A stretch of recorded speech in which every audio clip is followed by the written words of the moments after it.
Hello, everybody out there in Radio Land. It is once again that time of the week. What time of the week is it? Well, it's that time of the week where we dig underneath the headlines. We look at what's really going on. We talk about events at the international, national, state, and local level and give them a deft leftist analysis. And in general, we call out the establishment on their BS. This is the Hoodrat Strategist radio program, only on 89.1 WIDR Kalamazoo. First of all, I want to apologize. I've been gone the last couple weeks. It's been for very important reasons, I assure you. I don't know. Some of you might know there's an election going on. Some of you might know that I am participating in that election. There's been a lot of forums, and there's been a lot of events. I really want to give a big thank you and shout out to Lawrence and Will for holding stuff down while I've been gone. And a big thank you to all you for your deft patience and consideration for staying tuned to the program and being a loyal listener, even though perhaps I have had a lot of my attentions occupied elsewhere in the last several months. We got a lot for you on the show tonight. We got a couple of guests coming on. Around 6:30, we're going to have City Commission candidate Chris Praedell. And then at 7:30, Rob Martinez, who's running for mayor, will be here to talk about his campaign. So actually, right off the bat, I'll talk a little bit about candidates and them on the show. So here's our docket, our schedule. Today, City Commission candidate Chris Praedell and Mayoral candidate Rob Martinez. Next week, we're having on Mayoral candidate David Benak. And then the last week of October, that would be our show before the election, we're having on Mayoral candidate Esteban Juarez. So just letting you know, we extended an invitation to every single candidate running, and we couple responses back. I'll let you know. So basically how it panned out, Pete Kushner did not respond. Gene Hess originally was going to come on the show, but decided otherwise, opted out. It did not really fit in with her schedule. Emily Demarest said she declined to come on to the show because of the title of the show. I'll get into that maybe at another episode. Benjamin Stanley, as far as I know, we were setting up a recorded interview with him. I'm not sure if that ever panned out. Jake Andrews and Patrice Griffin both said that they wanted to come on the show, but we were never able to set up a date with them. And Chris Praedell, as I said, he will be here in just a bit.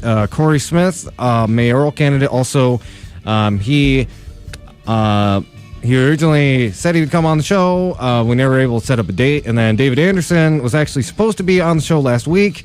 There was a scheduling conflict. He did say he would try to reschedule, so he may end up on our program yet before the election. We will just have to wait and see.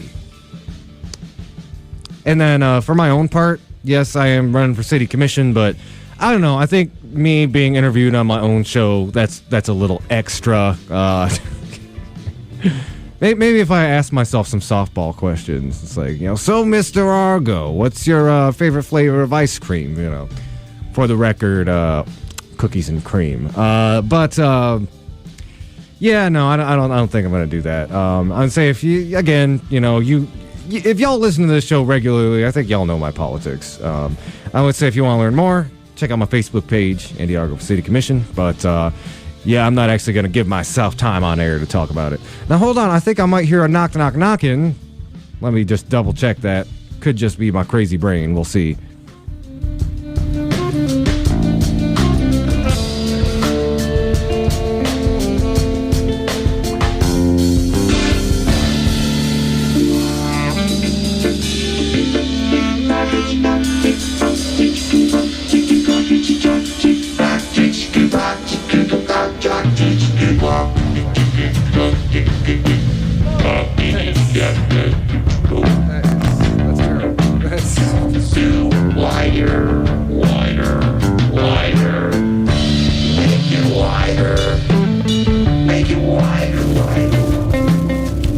So yeah, we're back. Lawrence is just joining us. And again, I was what up, though? Yeah, I was telling folks earlier I wanted to really thank you for holding stuff down on the program last week. Y'all sounded great. I forgot, and every time I come here, I keep forgetting to post it on my Facebook page, and I keep forgetting every time. It's just like, oh yeah, it's radio time. Yeah. Everybody should be listening.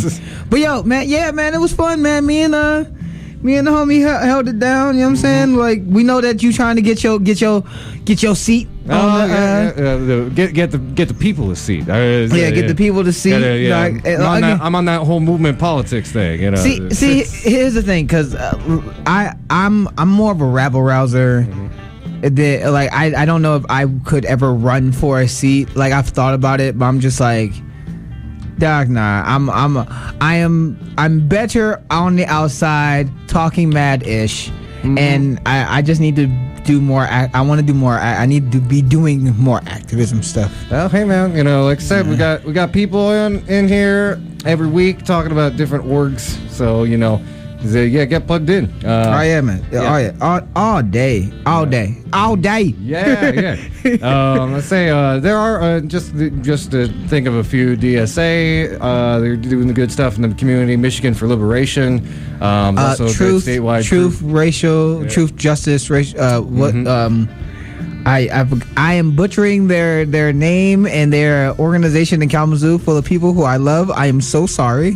It's Truth, Racial Healing, and I forgot. Then I'm so sorry if y'all listen to this. I'm so sorry. I love y'all. Y'all know I do. You got that. There's other groups like Project X, which I'm actually a part of. Shameless plug. Yeah. And great work. Yeah. And then you also have Erase and a couple other in other groups that do really good workshops and talk about equality and racial justice in Kalamazoo.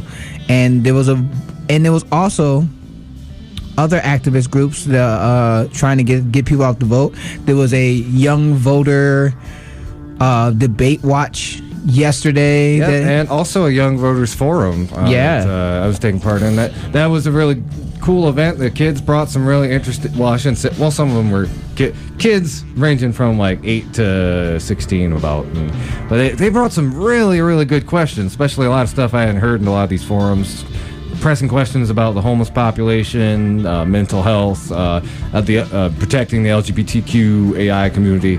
A lot of other really good hitting questions. The young people know where it's at. Well, I mean, it's also because a lot of times they're also affected by the same thing, by the same system. It's just that they don't have the power to actually do anything about it except bring awareness about it. Like it's good that they're informed so that we can make better decisions later. So we've got a lot of things to choose from. I think a couple things we really want to dig into. Matt Smith made some. He's a local historian. He made a graphic with some really graphic statistics, say about racial inequity in the city. That's an important one. The debates were last night. We gotta talk about that. Yeah, I'll say we gotta talk about that. God, we gotta talk about that. I mean, I'll ask you what you want to start with. I'll say I didn't get a chance to watch the debates because I was debating myself.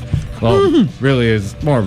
The local forums are a lot less combative, yeah, I guess I saw the debates. Yeah, player's choice, Lawrence. What do you want to talk about first? Let's start. I mean, it's the debates is national news. We have to talk about it. First of all, CNN sucks. And what was your first clue? and that like it was okay. I'm gonna be unbiased here. CNN sucks, and the reason why is because every single one of the questions that they were asking was coming from a right-wing establishment, protect the establishment perspective. And we didn't talk about Myanmar. You didn't hear questions about Myanmar. You didn't hear questions about any in-depth questions about climate change. You didn't hear any in-depth questions about what's going on in Haiti right now with their revolution. What's going the amount of coverage the amount of time that they spent on impeachment, trying to get people trying to get infighting going on, cutting off people when they're trying to finish their points. And you can see that they were trying to literally push the establishment down your throats. So Joe Biden, Amy Klobuchar, Pete Buttigieg, they were trying to get you, everyone. They're like, attack Warren, attack Bernie, attack Warren, everyone attack Warren. Well, it's so you have like two front runners, and then basically the Democratic Party has like a scarecrow that they've like plucked in the middle of the stage and be like, this is the front runner, this guy right here.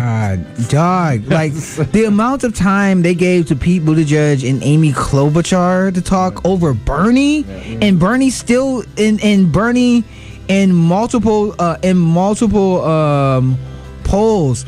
It's either in a three-way split with them, or he's now in he's either in third, or he's in a three-way split with the top three.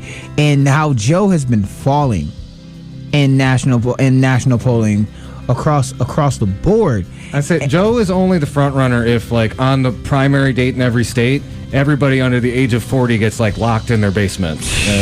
Doug, he's not even the front runner anymore. Yeah.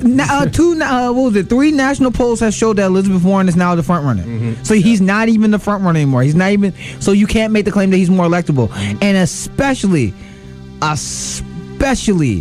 the way that Bernie hit him with the Mortal Kombat finisher, which we definitely want to get to. But first of all, CNN sucks. And one, a lot of those candidates shouldn't have been on the stage, but I digress. That's the DNC call. Two, the time that they gave to the more establishment candidates to push right-wing talking points instead of actually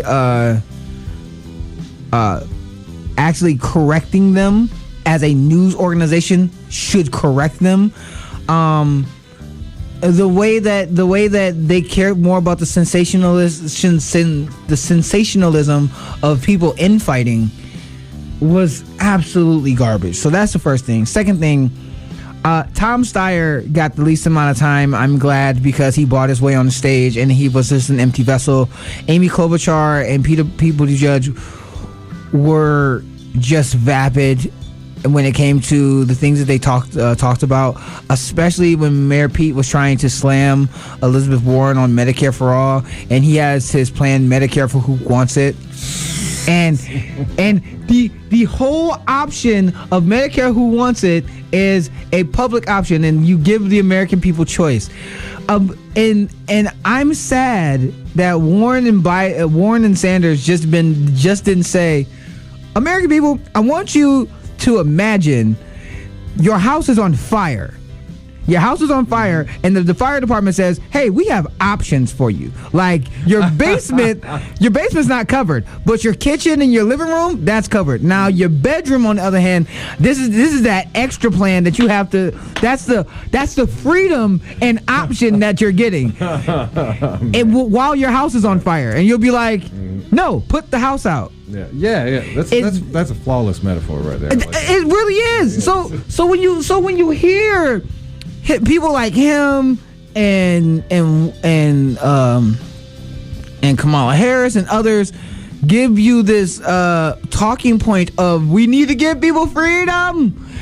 So yeah, it's like, we're gonna give you the option to not get your kidneys covered. Mm-hmm. Like, you know what I'm saying? Yeah. We're gonna give you the option to not cover cancer. But if you have a heart attack, you'll be fine. I think it's part of the establishment media does a lot to create like fictional people, like a silent majority that doesn't actually exist. So the way this works a lot is they talk about like swing vote. They think of swing voters in terms of, well, swing voters are people who just want they're moderates. They want something that's a little bit Democrat, a little bit Republican, even though swing voters are the people that need to be inspired to vote, and that oftentimes means people with bold progressive policy that are popular across vast swaths of the political spectrum. In this case, we're talking about this fictional, invisible majority who want a choice in the healthcare and want to hold on to the healthcare that they have. Now, Lawrence, let me ask you a question. How often are you talking to other folks, like other working class people, and it's like, hey man, don't you just love your healthcare insurance? Isn't it just the best thing in the world? Yeah, no. The thing that they're talking about is like if they want to keep their employer-based healthcare, they can.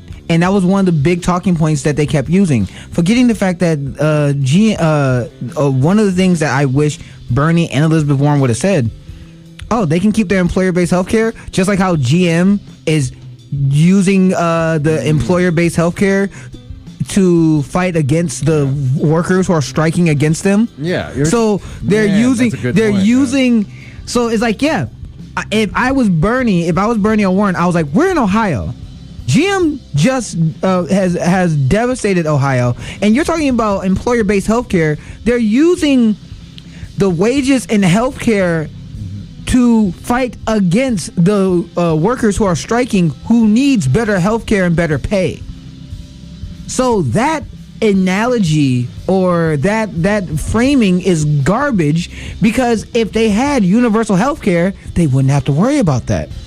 The same way when they kept talking about a woman's right to choose being attacked by the Supreme Court. Again, if we have universal health care, women won't have to worry about their option, their choice of what to do with their bodies being infringed, because it would be law that they would get health care. They would get affordable health care under a Medicare for All system. Those things that they kept using as a talking point to distract you from the fact that Medicare for All covers that. Mm-hmm. That was one of the big things that happened. They talked about foreign policy a bit. Tulsi Gabbard absolutely and utterly disappointed me last night. Oh no! I was so I was curious if they're going to talk about the whole Rojava thing. So they tried to talk about the Kurds. Tulsi gave some very incoherent answer because she was planning on attacking Warren, mm-hmm. and I'm not gonna lie, dog. A lot of her talking points and a lot of her framing sounded like some Dave Rubin-ish, and it was not good. Like it really wasn't. And I'm sitting here as someone who likes Tulsi, and I'm like, bruh, you tripping. Now her sparring with Mayor Pete about America shouldn't be in Syria, you're for regime change wars, and that we shouldn't be in Syria. Okay, that part was cool. Her trying to attack Warren, as in you're not really fit to be president because your foreign policy is kind of garbage, which it is. That's true. You know, her foreign policy is kind of garbage. But the way she was trying to tie it in, at the same time trying to tie in the fact that the New York Times and CNN is calling her a Russian puppet and all that stuff, she was trying to tie in too many things all at once. Yeah. When she just couldn't give a concise and a precise answer. So it's not so much that, like, you know, if these things have been split up, the delivery might have been a little bit better, but it's just trying to, like, paintball it. Like, yeah, no. She was trying to do, what's that sandwich when you put everything on the sandwich? Like in Scooby-Doo? Right. She was trying to Scooby-Doo that thing. You know what I'm saying? She was trying to, you know what I'm saying? And I'm like, dog, nah, you're doing too much. Mm-hmm. That was, who else was deplorable? Andrew Yang did decent. Andrew Yang did decent. I thought he was all right. They had a whole debate versus UBI versus a jobs guarantee. Ooh, and I need to go back and listen to that, because that's an interesting debate. A lot of Marxist lefties have. But so Bernie's for a jobs guarantee, Yang's for UBI. So they had a clash, and they had a long conversation about the difference between the two. And I wish. And since Cory Booker kept saying, guys, we shouldn't be fighting each other, we should be coming together to fight against Donald Trump, and he kept saying that the entire time, I wish Cory Booker would have been like, I wonder if that's why he's so low in the polls. No, if I was Cory Booker, I would just be like, Well, FDR wanted to do both, so why not we do both? If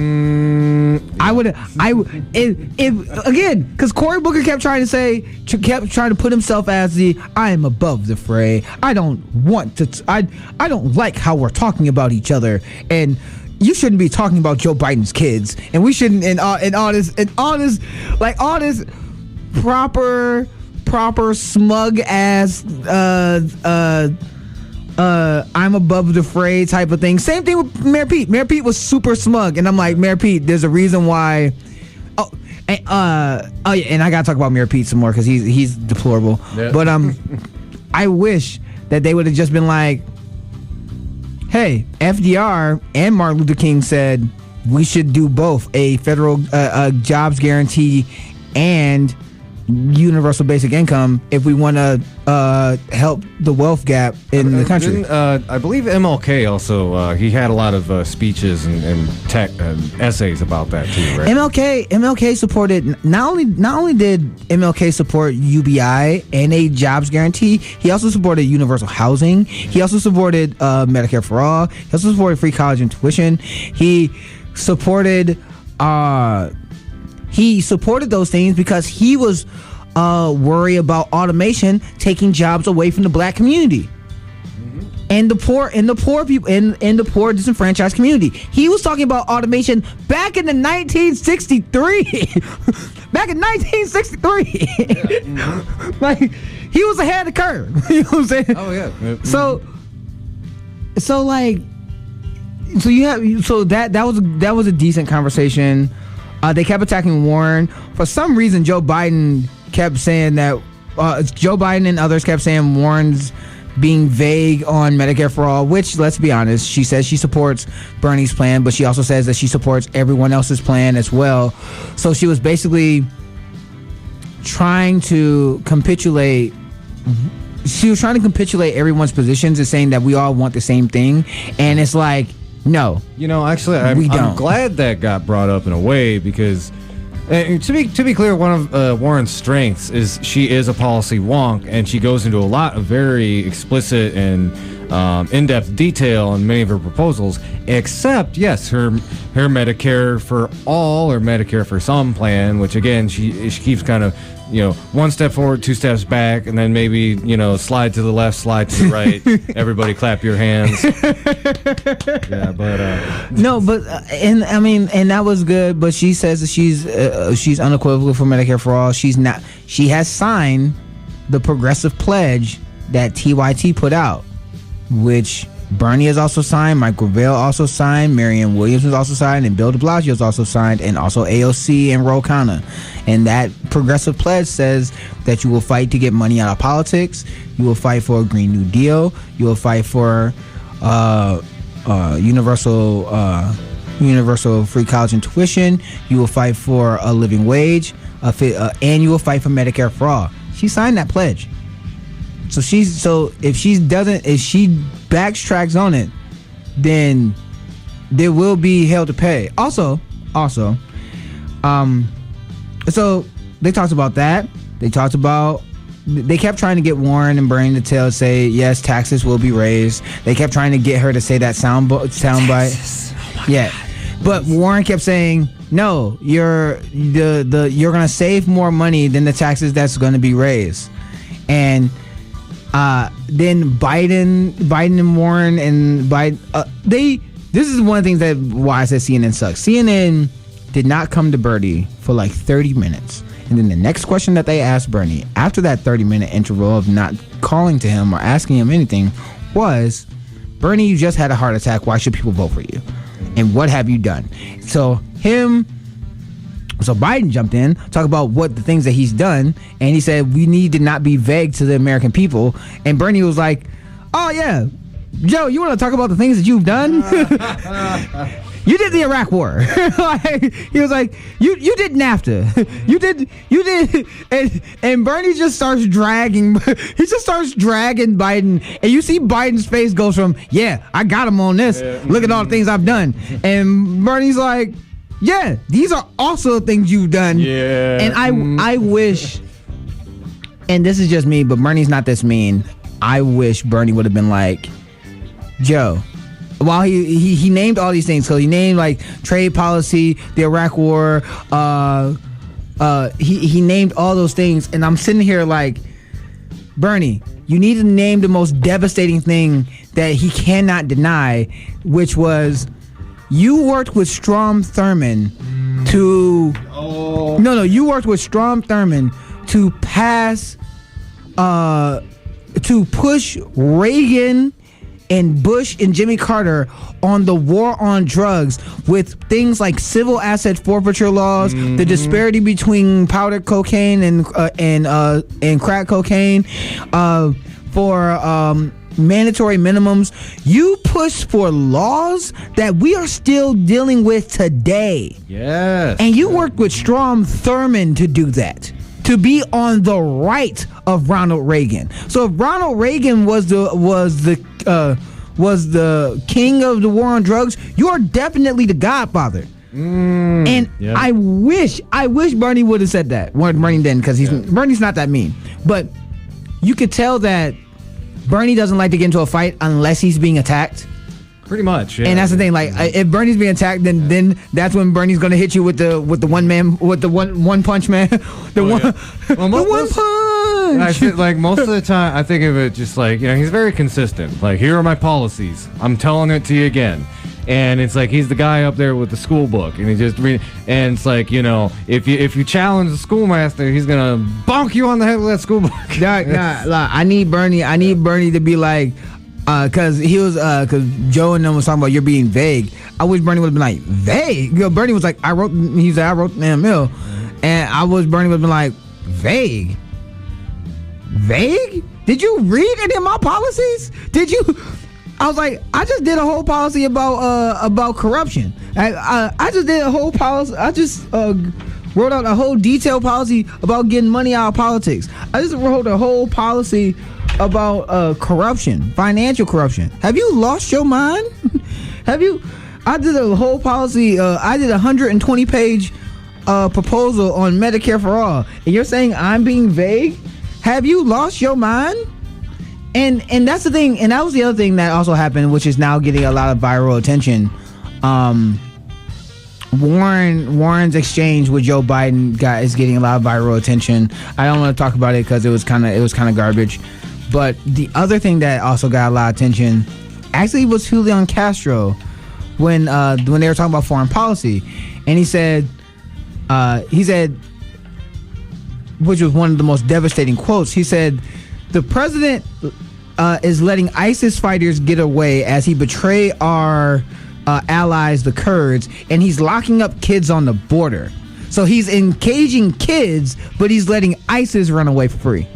And I was like, that's a body blow. That's my kidneys. Especially, and again, like, you actually watched the thing, but I heard it was just, you said it'd be the top. CNN kind of sucks. There's CNN. CNN was garbage. Amy Klobuchar and Beto. Even Beto. Like, oh my God, Beto, Mayor Pete, Amy Klobuchar, and I even have to put Cory Booker and Kamala Harris all on that same team with Joe Biden. That's who the establishment really wanted to push. And they were flat. They were just flat. The things that they were saying was just not interesting, and they were a lot of the same neoliberal centrism that got us here in the first place. And it was just that's the summary of it. And then they didn't really call on Bernie. When they did call on Bernie was looking better than ever. You know what I'm saying? Warren had to be the drunken master and defend herself against everybody, because everybody was coming for her because she's now the front Warren runner. Oh yeah, watch the throne type of thing. Yeah, basically. And the chief don't run. You know what I'm saying? But again, Warren's my number 2. I feel like Warren could have did better, but you can tell that she still is trying to play nice with the establishment, because when Joe Biden was saying, what have you done? And she was like, Doc, I was pushing for the Consumer Protection Bureau, and I wasn't even a congressperson. I wasn't even in the Senate.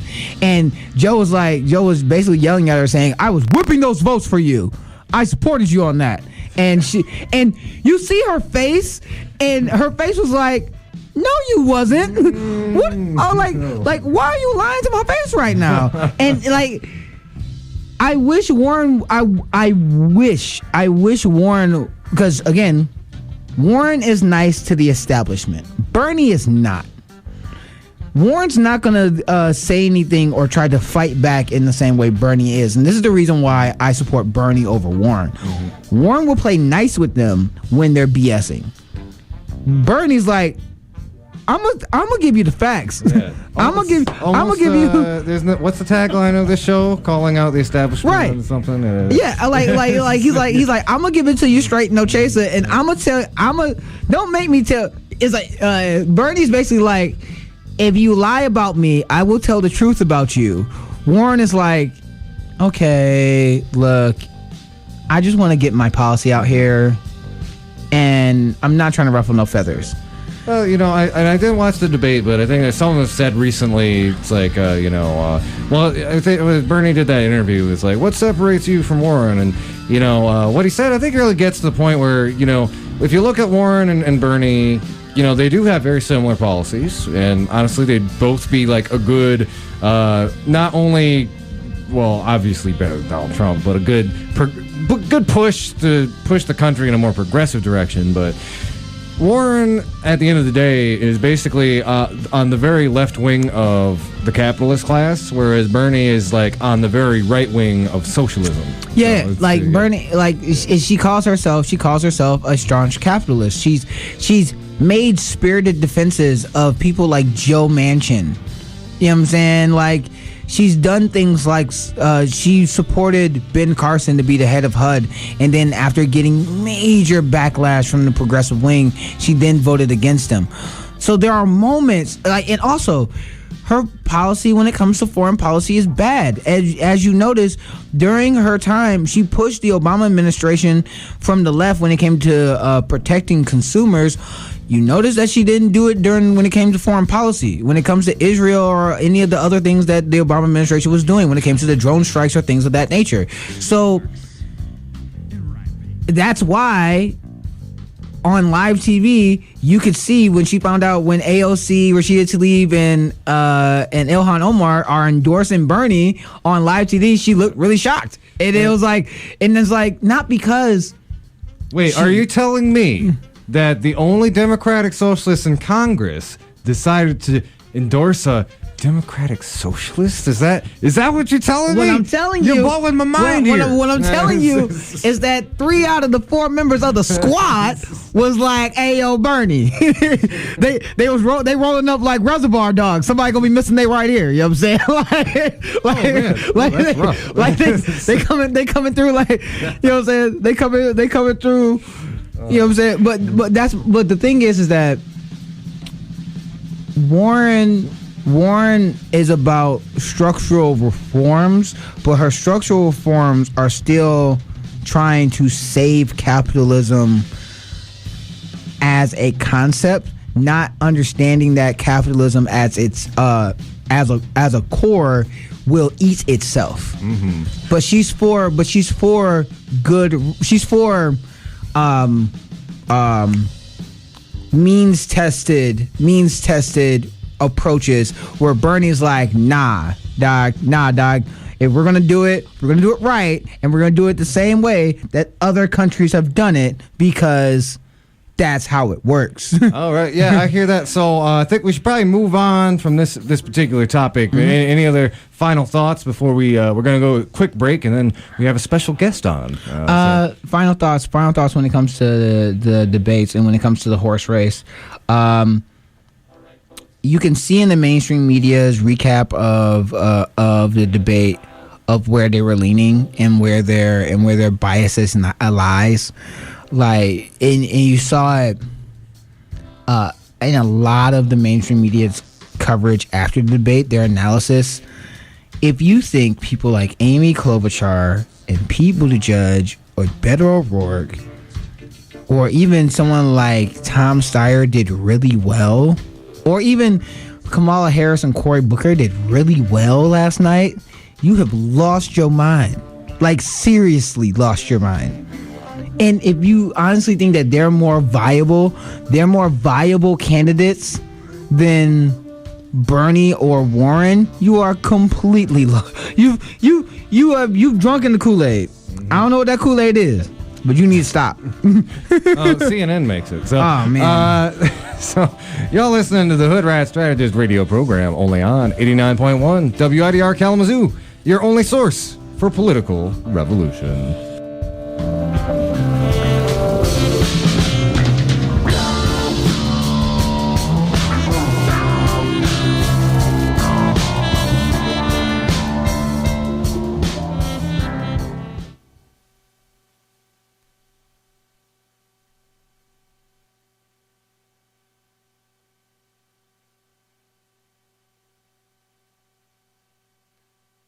This is George W. Bush, and you're listening to 89.1 WIDR, Kalamazoo, Michigan, Kalamazoo.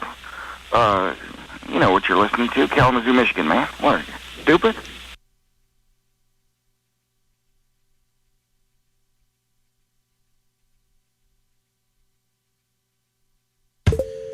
Voting is important. From deciding Kalamazoo's best drunk food to picking the fan favorite for Wider's Battle of the Bands, voting allows people to voice their opinions and change their world. To vote for offices such as mayors, senators, and the president takes a little more than a link to a Google Forms survey. Before you vote, you have to register. This can be done in person, by mail, and, in many states, online. For more information, you can point your favorite web browser to vote.gov.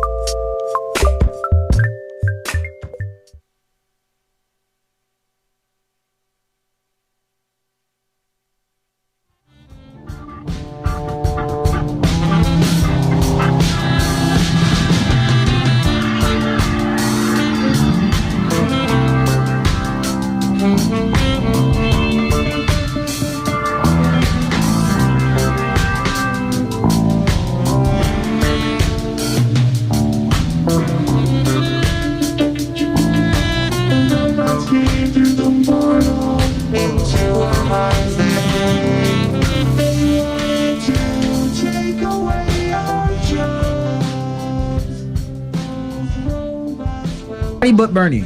All right, we're back, and we have a very special guest on. Again, we've got what is it? 1, 2, 3, about 5 of the candidates running this election are coming on to our show, and our first guest today is going to be Chris Praedell. He's running for city commission now. Because, technically speaking, we're running against each other, I am now going to put myself in an isolation chamber full of cotton balls, and I'll be having, like, Democracy Now! Playing in my earbuds and, like, some duct tape over my mouth. No, not wow. really. But Lawrence, that got really dark. No, Lawrence is going to be spearheading the questions today. And Andy, yeah. look, man. Yeah. I don't think the people at home want to know what you do in your spare time. Yeah.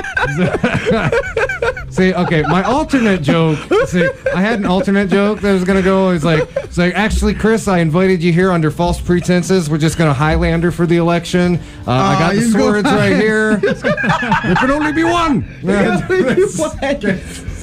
Even though what? There's 4 seats that's up. Like, you know what I'm saying? There can only be 3. There can only be 3. Okay, so at least voice-wise, I'm about to dip out, and I'm gonna let Lawrence run the interview. Don't worry, our hot seat isn't too hot; it's more like lukewarm. So this is Lawrence, and this is Chris Praedell, who's running for city commission. All right, Mr. Praedell, how are you doing today? Doing well, thanks, Lawrence. Doing well. Okay, so first we're gonna get some basic questions out the way. Sure. Who are you? And why are you running for city commission? I'm Chris Praedell, born and raised in Kalamazoo, much like Andy. I grew up over on Spring Valley neighborhood over by Spring Valley Elementary. Grew up on Random Road, of all places. Okay. So that's about my childhood is about as random as it can get. All right. I've spent every facet of my life here, and legitimately. Okay. From being born in Borges to first job delivering papers to going to KPS, going to Western, working here, meeting my wife, like raising kids. I mean, you talk about truly every facet. That's who I am. My wife kind of teases me that, I'm pretty predictable. And I would tend to agree with that. Most people who knew me, when I was a young kid, I'm kind of, I can't be shaken, kind of thing. I'm just, I don't know. I stick on my principles. I hate when people are hurt. I hurt when there's injustices that happen. I believe in fairness, and that's just kind of who I am and kind of where my life has taken me. Okay. So is seeing injustice that's been going on in Kalamazoo the reason why you're running? Yeah, I think it's part of the reason. I think we have a lot of great things going on in our community. We can't discount those things, but we sure as heck have a long ways to go to make sure this is a community for everybody, that everybody feels like this is a strong and vibrant community. One of the things I did right after I graduated, I was sitting in one of those career fairs, at Bernhardt Center. I went to Kinko's, got all my fancy resumes on fancy paper and everything. I'm sitting in line and I'm just like, what the heck am I doing? I took my resumes, I threw them in the trash, I walked out, and I signed up for a program called Teach for America, where you teach in some of the more challenged schools in the country. I did my student teaching in LA for a summer, and then taught in South Chicago.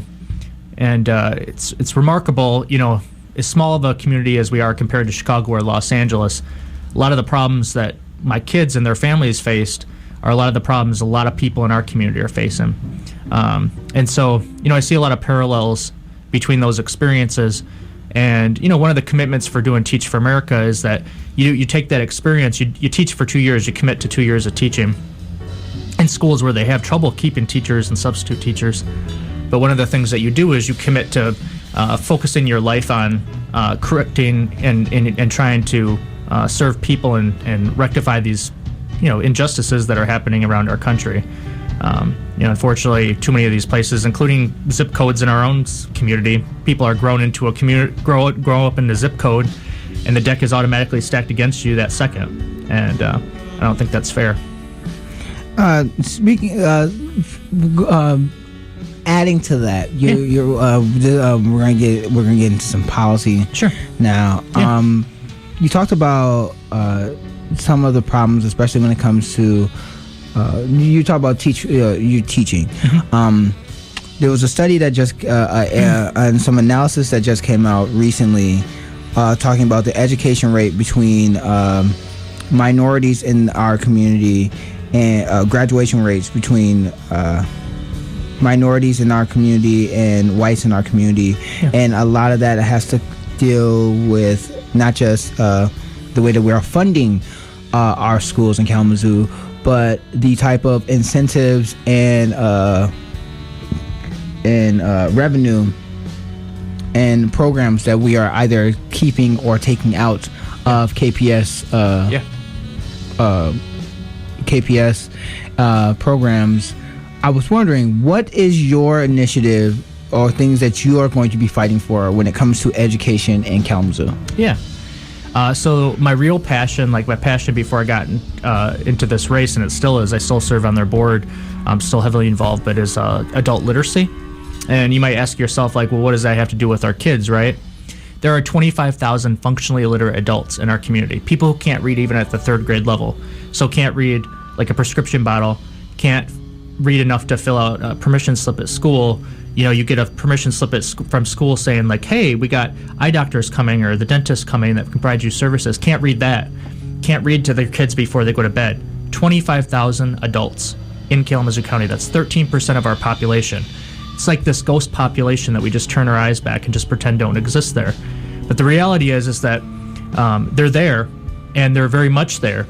And the reality is that unless we work with these individuals, we're going to have systemically and intergenerationally a literacy crisis in our community, much like many other places around the country, but it exists here. And so that's going to be number one. And, we took that organization in a matter of like 3 or 4 years from a $5,000 budget to a $300,000 budget. We're serving 700 people in our community now. But when you got 25,000 people, Western Michigan University hasn't even exceeded 25,000 people with their student population now. So look at all these buildings we have. Look at all the faculty and staff that support just barely 21,000 students. But we got 25,000 adults who need, that support services to boost their literacy skills so they can support their children, support their grandkids. And so I think that's one area that we can do more in our community, so we can be serving more than 700 people per year. We got one student that we work with that has over a dozen kids. A dozen. And you think about how many people and families that would impact over the course of 2-3 generations. It's huge. Second thing is like, I see the Foundation for Excellence dollars, and I'm so glad that they're starting to pump a lot of money into people in our community. But I want to see more, and one of those is our programs, and so you get summer school programs that they pumped more than they were spending about $100,000 on per year, which was grossly not enough. But now they're spending $800,000 on that during the summer months. I want to see us take that to a whole nother level. I want to see us take that, what we're doing during the summers, and offer after school programs, holiday break programs, maybe even before school programs, so that the city is there to supplement when public schools are not in session. And we can work with a number of our partners around the community, whether it be communities in schools or KidNet. But I just want to make sure that any kid who wants to be doing something, that they have that opportunity with extended arms. And whether they want to learn to be super entrepreneurial, and or whether they really want to learn to, something about nature or trees or something like that. Like I want to have everything so kids can find their passions and we can help them explore those things. And so that's one. And the other one is youth employment. University of Chicago did a study, and one of the highest correlations between higher income as an adult with same kids that grew up in low-income neighborhood in South Chicago was whether they had a job as a teenager. And the other indicator, if they were employed as a teenager, was a significant, statistically significant decrease in involvement with violent crimes. So, it's those are some things that we could be doing in our community to give our kids a head start from the start, and create passions and create futures. So they're invested in our community in the future and want to be a part of helping build a better community when they're adults. That's how I've devoted my life to young people in mentoring, and I think we could be doing a better job in that regard. So those are just 3 areas I can think of where we could just, like a light switch, seriously impact our kids and get at the root. Okay. Well, just a few more questions on that. Yeah. You talked about adult literacy in schools, and you talked about like a lot of those things. I don't have a problem with. The question is, because Kalamazoo is very unique when it comes to the way that we fund our government because of the Foundation of Excellence and other things. Yeah.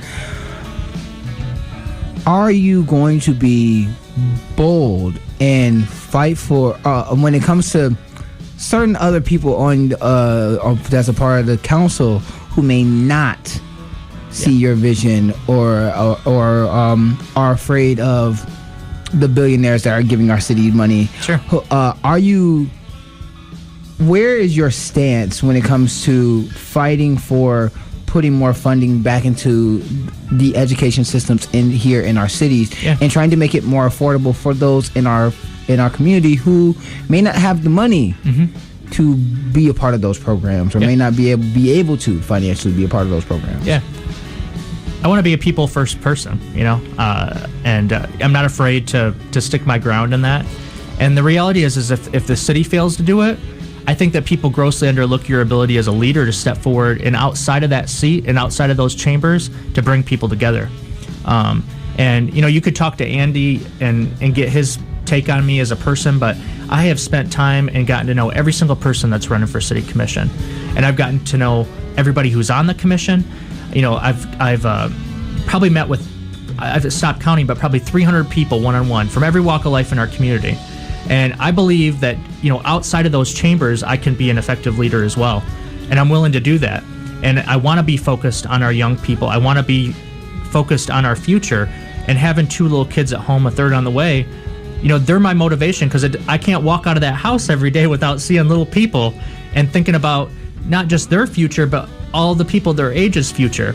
And I will do whatever it takes every single day to make sure that that they have an awesome future in this community. And you believe me, I'm not even serving yet, but I can't sit and read a news story or watch a news clip on the TV without feeling immense pain for young people who are dying or getting injured, or having calamities happen in their life. And I can't imagine the responsibility that I start to feel when I'm sitting in that seat. Because every time that happens, I know that maybe I could have done something a little bit more, or that I should be doing a little bit more. And I'm not going to take that lightly. Okay. Well, just to continue on with that message of fighting and being a fighter for the community. Yeah. The next obvious question that I would ask is, what is your outside of education? I feel like personally, and that's just my personal thing, education is one of my biggest issues. So what is a priority for you if you were to get onto city council, or what is something that you outside of education, what is your other stances and priorities that you feel like is necessary to push Kalamazoo into a better direction?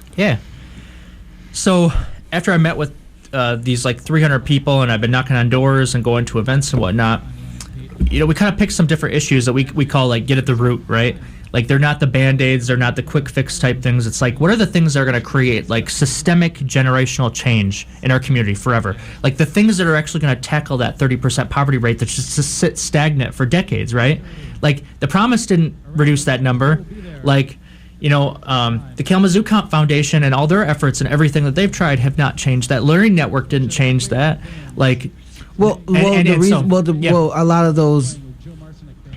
A lot of those programs, not just saying Kalamazoo Promise, because I've been from the Kalamazoo Promise, but a good portion of a lot of the resources that are in Kalamazoo go to nonprofits that don't really serve our community, or they go to the business class in our community that still disenfranchises the marginalized in our community. For example, when you look at the homeless population and how we're going to build another hotel or another condominiums and stuff, and we were displacing people who are already homeless and neglecting the fact that the mission and other places that are there to serve them are at capacity, and we're not dealing with the fact that the living wage in the town, the living wage in our city hasn't risen, but cost of living and housing has. So no, that's a good point. And I'm not trying to diss the Promise or any of those things, because all those are an important component to it. The Promise is good. I just feel like me personally, I felt like the Promise did not go far enough. But the Promise was fantastic, and I feel like it did not go far enough. But that's just me personally. Sure. And I think one of the big issues that I'm really passionate about, I've been talking a lot about on the campaign, and when people ask me at doors and whatnot, is affordable housing. Because the reality is you can give everybody the Promise and a full ride to college, or an opportunity for free apprenticeship, or whatever it's supporting. But at the end of the day, if you don't have an address to write down on a piece of paper, and if you don't have a place to put your head at night that's safe and secure, it's going to be hard for any of those things to matter. Well, in America, we have more empty apartments and empty homes than actual homeless people in the street. Exactly. So and the thing is the reality is, so there's a lot of really positive indicators that a community looks at that are going really well in Kalamazoo. So housing rates went up 4% in 1 year. We had the largest population increase of any large community in Kalamazoo in 1 year, 1%. Which does sound small, but 1% is a lot of people when you've got a community our size, But the thing is all those positive indicators are a double-edged sword, because when all those positive indicators are happening, the people who are going to be hurting the most are the people who are are already struggling the most. The people who are living paycheck to paycheck. The people who are one, credit card payment away from bankruptcy. the people who, their landlord coming back and saying, I'm raising rates 10%, that's going to put them over the edge. Those are the people who are going to be disproportionately impacted when all those positive indicators are happening.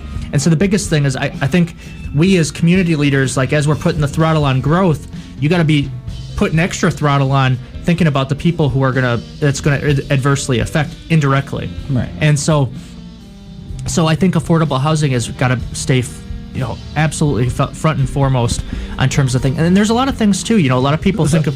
Sorry, I didn't mean to interrupt. So when you say affordable housing, are you talking about a Seattle, or are you talking about like a Seattle or a Utah model, like a housing first type of initiative, or are you talking more of like are you more along the lines of like a MLK universal housing type of thing, or are you talking about more of a what's the thing that's going on? It's there's a program in Canada. It wasn't in Canada. It was in Amsterdam. Okay. Where they're taking for homeless folks, it's basically they're getting basically very small, almost like Japan style studio apartments, like micro studios. Yeah, I think it's got to be kind of an all of the above strategy, because like homelessness, I think housing struggles are equally diverse and wide ranging, and so. I just don't want you to talk about opportunity zones, because if you start talking about opportunity zones, me and you gonna have problems. No.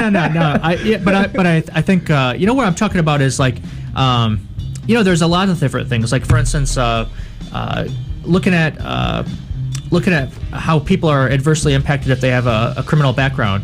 And it's like, okay, so we're looking at your criminal background history, and 20 some years ago you got a felony on your record because of some marijuana-related offense. Right. Why should that stop you today from getting affordable housing opportunity and renting?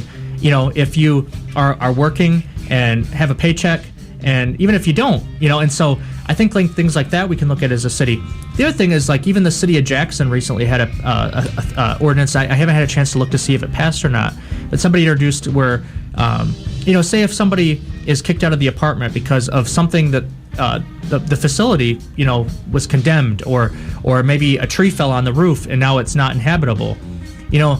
We should make it so that the landlord has some responsibility in helping making sure that those people are housed temporarily until that structure can be fixed. So I think it's a lot of those things. Zoning is another example. A lot of the communities, redlining is still a thing. Yeah, look at Minneapolis. Minneapolis just went to a model where they got serious about single-family zoning. Really good example is if you drive like up Portage Road, on the end caps of all the streets in the Millwood neighborhood, there's a ton of like 4 to 12, 16-unit housing complexes that don't do anything to change the face of the neighborhood.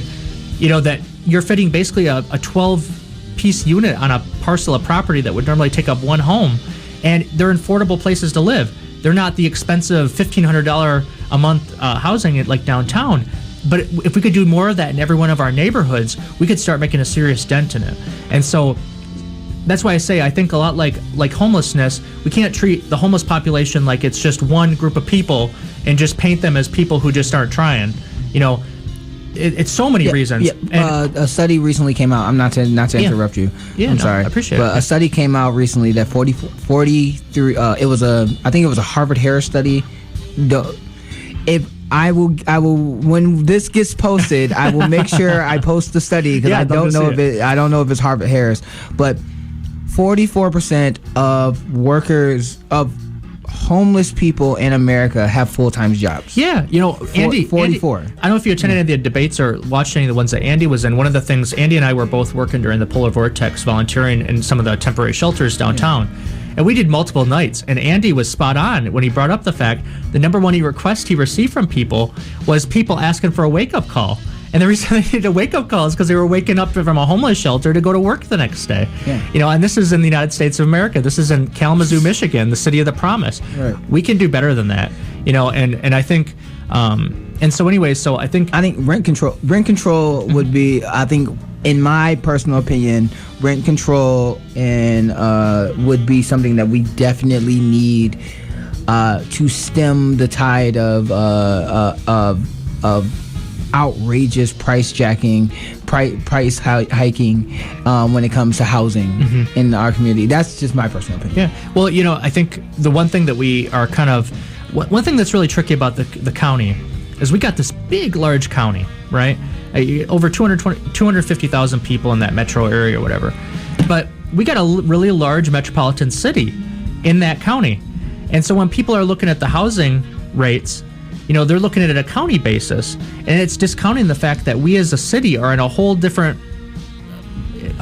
ball game, And so, I think we need to start lobbying the state and whatnot in terms of like looking at housing prices, not from so much of a county level, but have the autonomy to be able to do it as a city and say this is the reality that we're facing in our city. It's different than at the county level when you're mixing in, portage housing values and, all those different outlying communities where it's grossly making it look like the housing values are just, So. All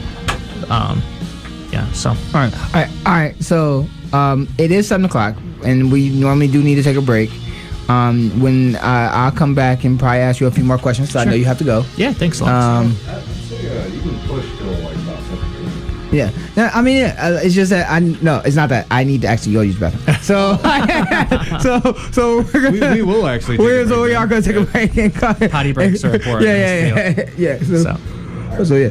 Okay, so we'll take a quick little break, then we'll wrap it up with Chris. We'll have some more stuff to talk about, and then later on the show, we've got Rob Martinez on. So if you have to go to the bathroom yourselves, those of you out there in Radio Land, please do so. This is the Hoodrat Strategist radio program, only on 89.1 WIDR Kalamazoo, your only source for political revolution.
We are back.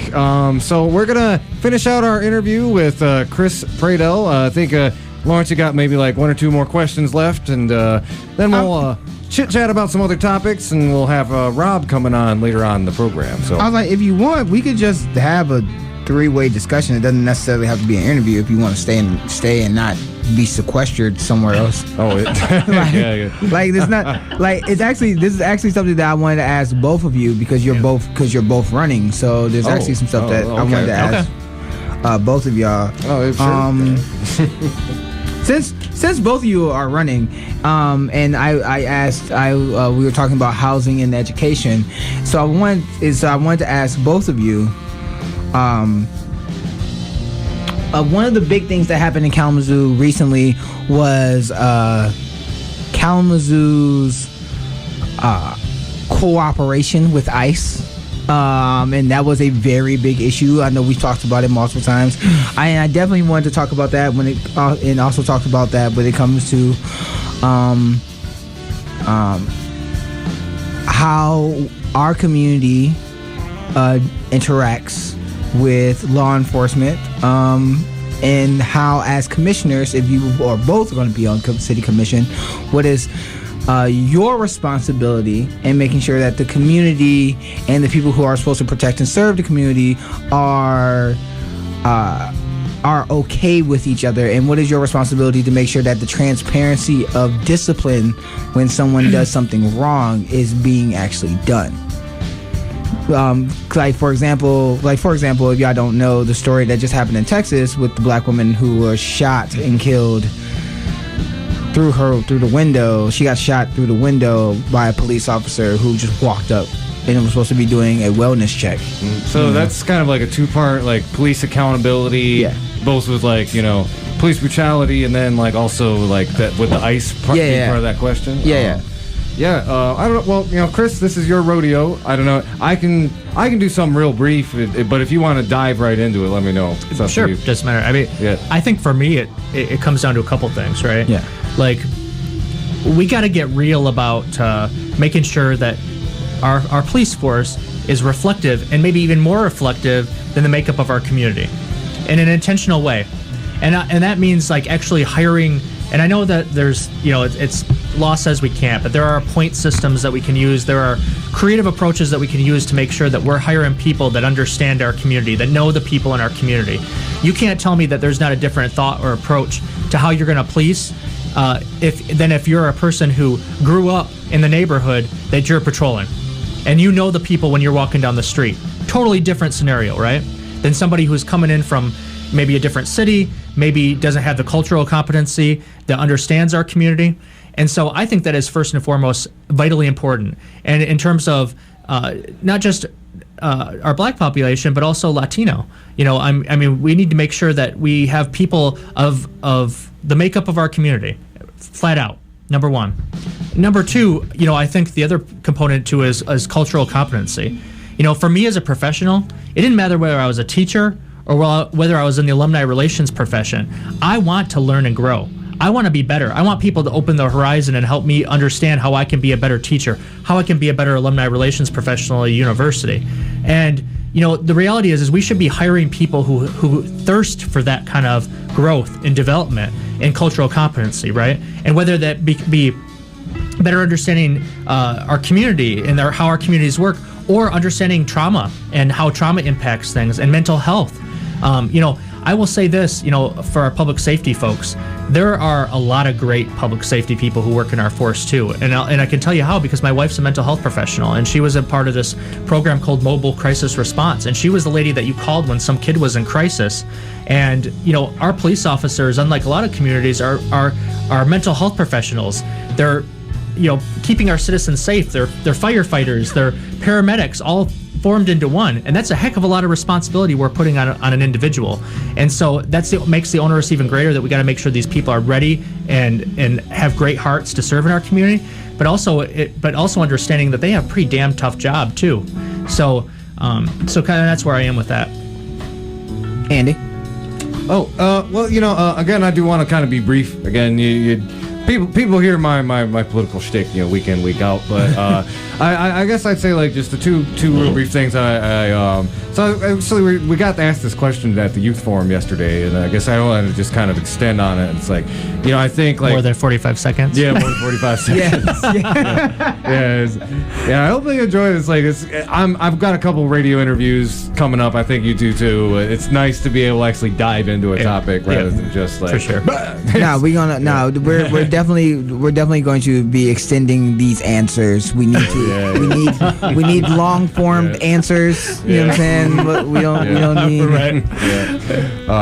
So, I think a big part of what I said, I think Jake Andrews talked about this a little bit too, was there is a Citizens Oversight Board, but it doesn't have any real teeth or power. And I ended it by saying, like, well, we need a whole commission that is willing to, like, kind of stand up and demand that. That's true.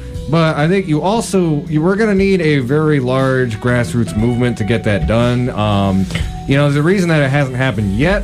The police union, every time we talked about having a more powerful Citizens Oversight Board that actually has authority, can actually make their decisions are actually enforceable. The police union always kind of steps in the way, and it's like just very, very hard no. Even though we've seen in places where there is this kind of oversight, better outcomes for people and the actual law enforcement. So, I will say it's going to take all hands on deck. To basically create a very sustained movement to make that happen in this city. I think the people who are actually elected, need to be kind of spearheading that. But yeah, it's going to take a lot to actually make that happen, and that also includes accountability. Kalamazoo, we have a non-cooperation with ICE ordinance on the books. Mm-hmm. We actually have to make sure that the local police force is held accountable to doing that. We recently had a situation where one of our local people was kidnapped because Sheriff Fuller and his department basically walked back their pledge not to do ICE holds. This guy got sent to, I believe, Detroit, and that can't happen. We've got to make sure that they are held accountable to because essentially that's what it's supposed to be. If you're not to the city council, if you're not being held accountable and you're afraid of transparency, then that's a part of the problem. You cannot protect and serve a community when you are afraid of what the community may find out you're doing. And that's a part of the issue. And I like Fuller. I like Sheriff Fuller. I think he's an okay person, and I think that the Kalamazoo Police Department has done decent work at times. But at the same time, we've also saw video cam footage of them bashing teens' heads in. We've also seen them use excessive force when it wasn't necessary, and you have to take the good with the bad. I don't mind you walking old ladies, helping old ladies get in their bags in the houses, or some of the nice things that y'all do, but at the same time, you have to still be able to treat human beings like human beings. And I understand that your job, and I understand that police officers also have a tough job, but when you look at the most deadliest jobs in the world, they're not even in the top 10. And I get that pizza delivery drivers, we salute you for your service. I think that's the number one, actually. I know, Is it really? Yeah, wow. Something like that, yeah. Because car crashes, they get robbed. Again, so my thing is that I don't have a problem. Me personally, again, criminal justice is something that I care a lot about, and I don't have a problem with. I'm happy that we have a non-compliance ordinance with ICE, but people still getting kidnapped is a problem. I do have a problem when the lack of transparency or just accountability is being crushed by the city police. Because that puts a bad taste in my mouth that maybe you're not always doing things that's on the up and up. So those things, it's a vicious cycle of us not trusting the people who are supposed to be protecting us. But yeah. So the other issue that I want to get to real quick, because I know you run out of time. We talked about a lot about housing and the homeless issue. and we were talking about homeless folks in our community and how a lot of them have jobs, and that is true. So I wanted to ask both of y'all, because I know, Andy, this is also another topic that you also cared about a lot. What is it from the things that we've seen in our community when it came to the Bronson Park protests being broken up by the police and all that stuff? What is the commission going to do to help out that disenfranchised community if you're on the board? Yeah, I mean, the reality is like we got to treat people more than just a body of homeless people, right? Recognizing all the reasons that people find themselves homeless, whether it be domestic abuse situations, whether it be people's economic reasons that they fall on hard time, mental health, drug and substance abuse, being evicted, you name it, criminal background history, that, all of these things we have to tackle. But I think like the problem is that we as a community, we keep looking at it as just like one big issue instead of seeing them as, again, like people, with diverse reasons why they find themselves in those circumstances. Yeah. So if you're going to tackle an issue, you focus on, okay, well, let's segment the group of people that we know are working and look at their issues and see how we can tackle and support them and make it so that their life is more economical. Let's talk about trauma and those sort of things, so we can talk about domestic abuse situations and how we're working with women with young kids and families and working with them. And I know that a lot of areas in the community are already doing that, but we gotta get real serious about it, And the thing is I really see a golden opportunity with the Foundation for Excellence, that as they start tackling and catching up with the things like the infrastructure things that have been overdue for decades, like removal of lead pipes and things like that we need to do. There's still a lot of lead pipes on the north side, and on the south side. Yep. There's still a lot of those issues that still happen and that needs to be fixed. And as soon as we can fix those issues, then we can start devoting more money to tackling the issues that surround people. And so I think that's an exciting outlook for me. If we can get to a point in a couple of years where we're caught up with all the things we've neglected for so long, that we can start getting incredibly serious about these issues that we've neglected for a long time as well. I'm excited about that prospect. I think I'd only really add, one, I think, we'll break this down in our last episode for the election. We'll kind of go over all the candidates, but I am happy to say it's my prediction that come November 5th, there's going to be 3 people sitting up there who all support like a housing first solution, and that's really good. Mayor, that's a different story. But anyway, I think that one, that's really good. And even like my private conversations with like the city manager, even they are kind of on the vocally supportive of this. So I think that's good. The city is moving that direction, and we've got a lot of affordable housing programs. We just need to be rapidly up to scale. The tiny house program, Gwendolyn's really involved in that. On the north side, we've got that Harrison building going up with some affordable apartments, but we've got 4,400 people who need affordable housing, and and winter's coming. I'm saying, like, I need, and that's what I'm saying, because y'all talked about how y'all worked in the polar vortex and how y'all said a lot of people kept asking y'all to make sure y'all woke them up for work. You know what I'm saying? Yeah, I think like a big thing too, and like this is a little bit more contentious. I really think we need a municipal shelter, a non-discriminatory municipal shelter that is kind of democratically run and operated by the population themselves.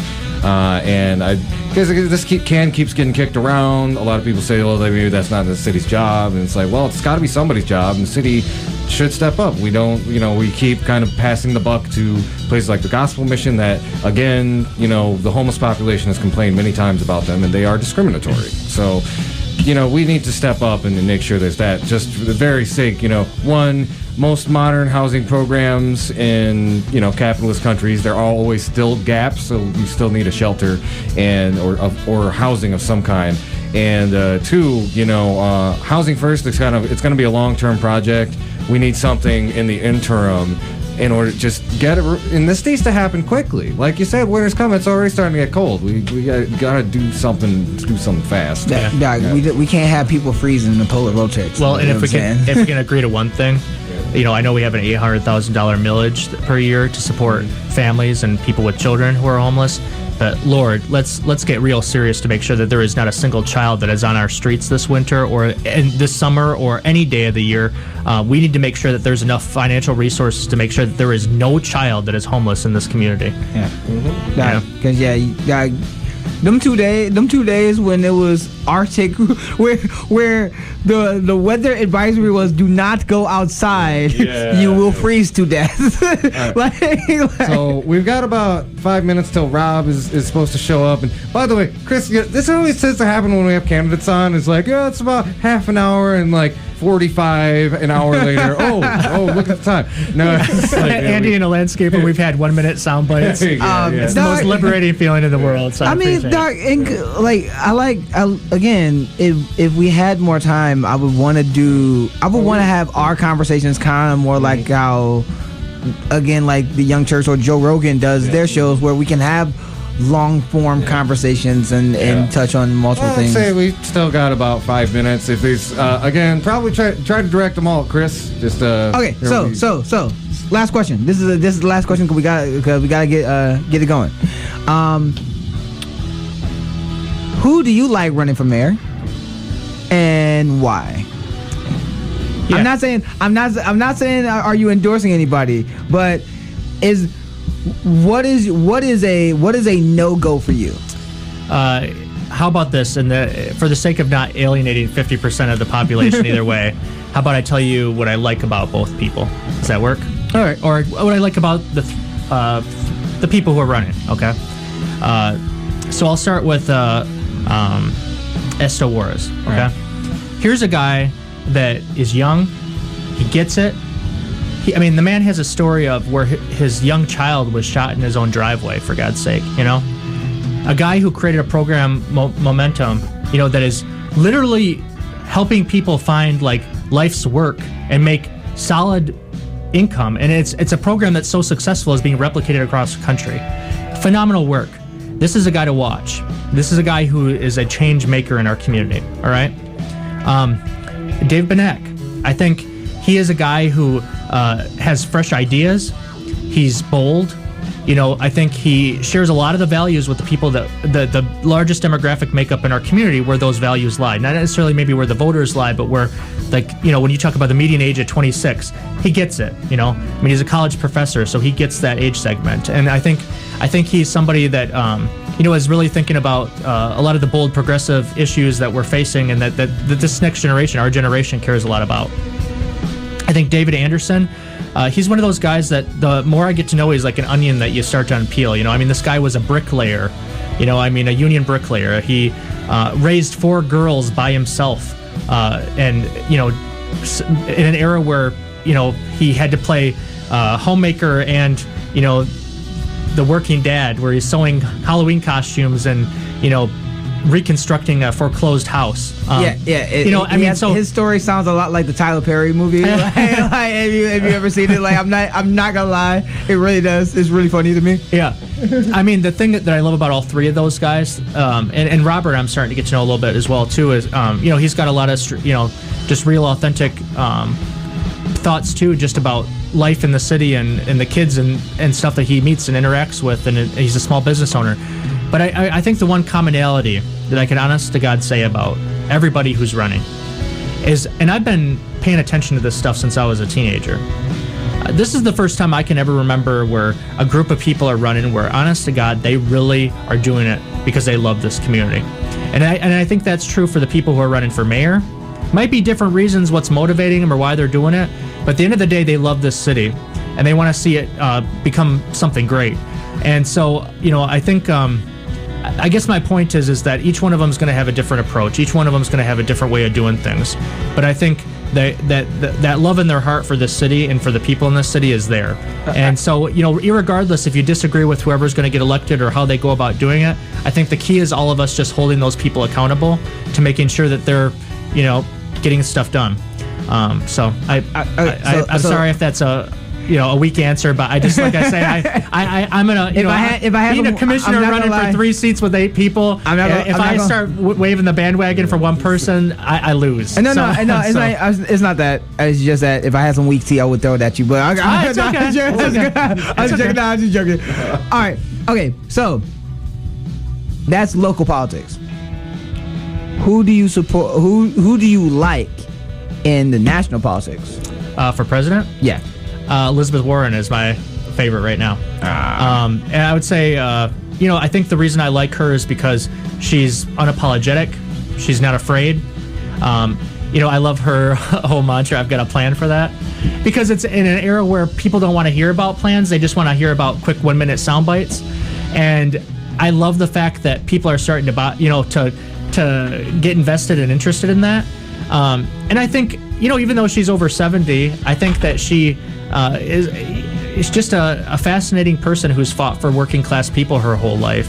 And, even though she's been a Harvard, professor and everything, I mean, a lot like how kind of Bernie is, or, different people you look at, I think that she really, she cares about people, and she's fighting for people who are struggling day to day. And I think that's something that we could use right now, and especially a change. And I do know this. See if I'm wrong, but the next president is going to be Madam President, and I feel pretty good about that. I really do. Yeah, I can see that. It's gonna. I'm not gonna lie. I'm a Bernie supporter. Warren is the second. Okay. Warren is second. Sure. But I mean, I can't get mad at you I can't get mad at your choice because you like the fact that she does have a good record on fighting on behalf of and a good progressive record. And the fact that you said a progressive, I'm pretty happy with. Yeah. Because if you had said somebody else, I'd be like, man. I mean, we gonna have to have a conversation.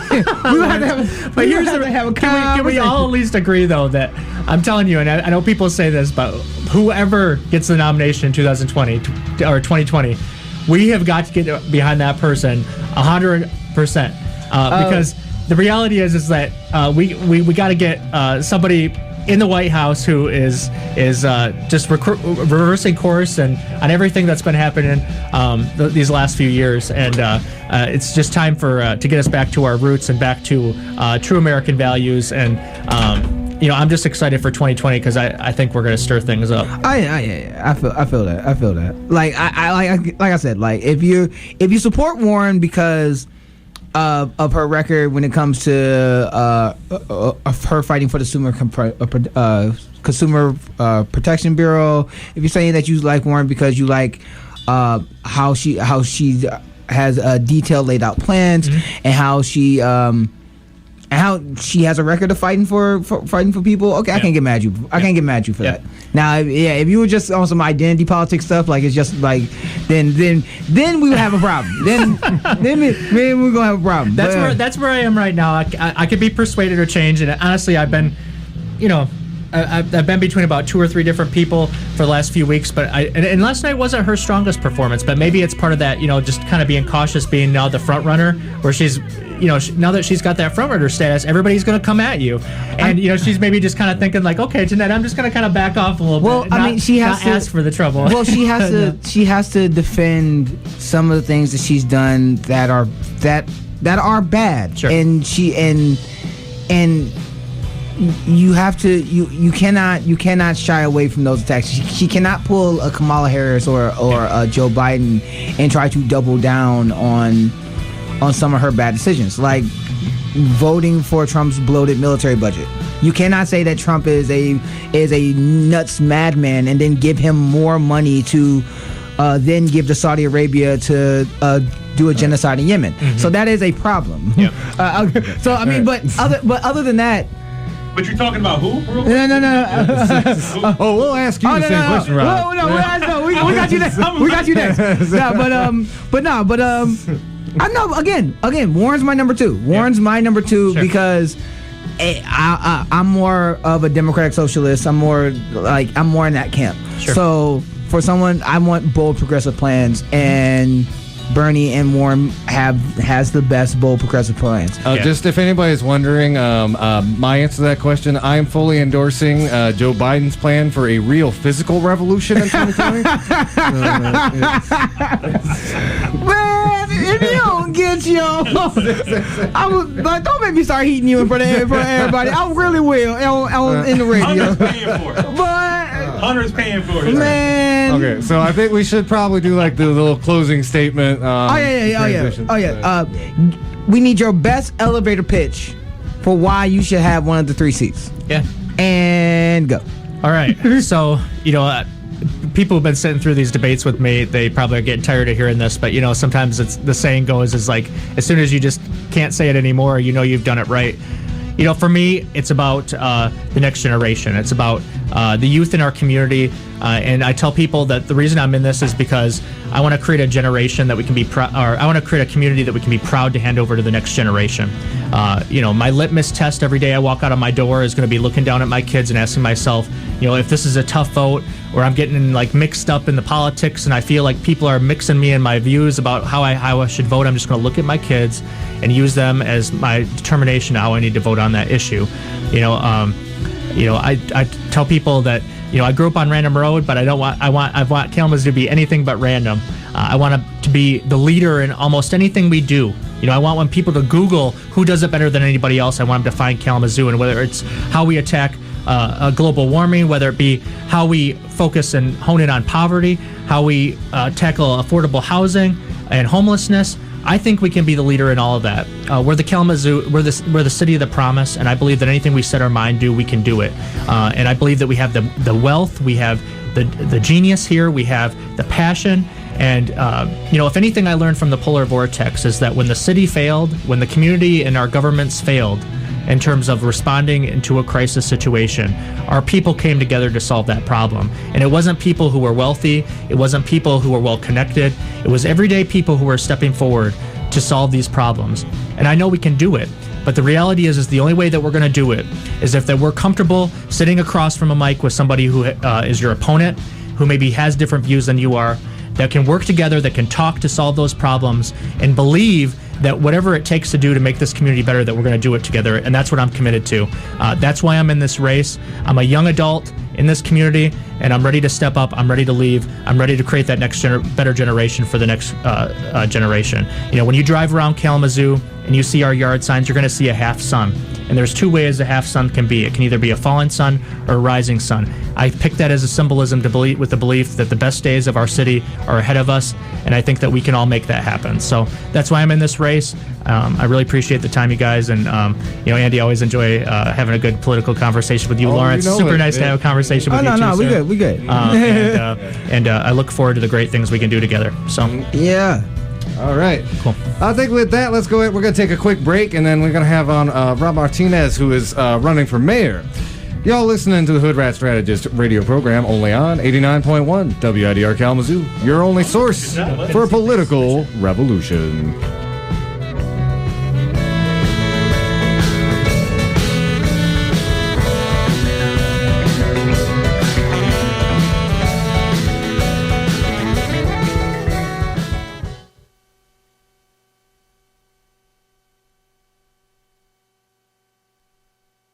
This is George W. Bush, and you're listening to 89.1 WIDR, Kalamazoo, Michigan, Kalamazoo. You know what you're listening to, Kalamazoo, Michigan, man. What are you, stupid?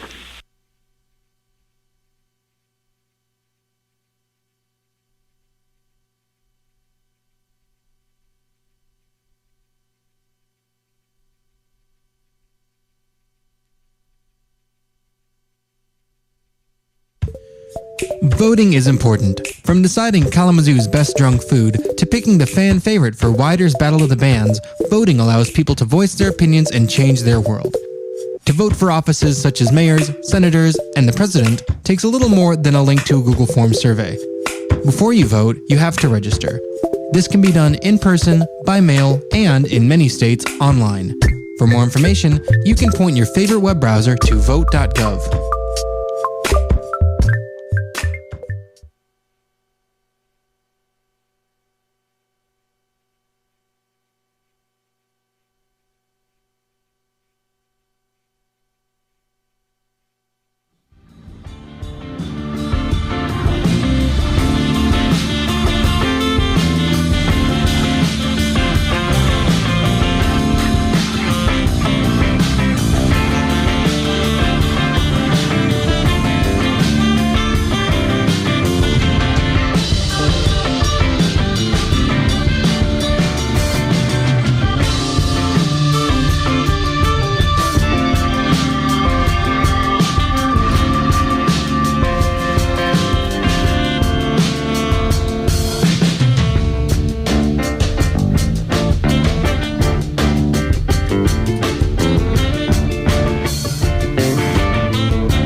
You gotta tell the truth. I got my kids in here. All right. All right, everybody. We are back. This is the Hoodrat Strategist radio program, only on 89.1 WIDR Kalamazoo. Andy, Doc. Okay, Gus. Before we actually end this program, you have to tell the people why you named the show this. Oh yeah, because you've never done that. I heard y'all talking. You said about Hoodrat? that. Yeah. Okay, it's called the Hoodrat Strategist. Hoodrat I know Hoodrats. Yeah. Well, a lot of people, some people have asked me. It's like, you know, I grew up in the hood. Yeah. I did too. No, I did too. And I've always said that this is one of the most hilarious offensive names for a political talk show ever. And I say it all the time. And I'm just like, Doc, we got to at one time. But I think it's sweet. I like it. There's some Hoodrats out there. Yeah. So, I'll tell this story real quick because I don't want to detract from your time, but. So I was doing a bunch of political strategy in 2016. I was working with a lot of like high-profile people, and I felt kind of out of my depth, out of my element. And it's like, man, it's like Francis Fisher is about to show up, and like all this stuff. And like I'm just like this overeducated kid who grew up in the hood. I'm just like a hood rat. I grew up in the Edison neighborhood, and a lot of people are like, it's like, well, I sound like this. Why do you call yourself a hood rat? And it's like, well, because that's where I grew up.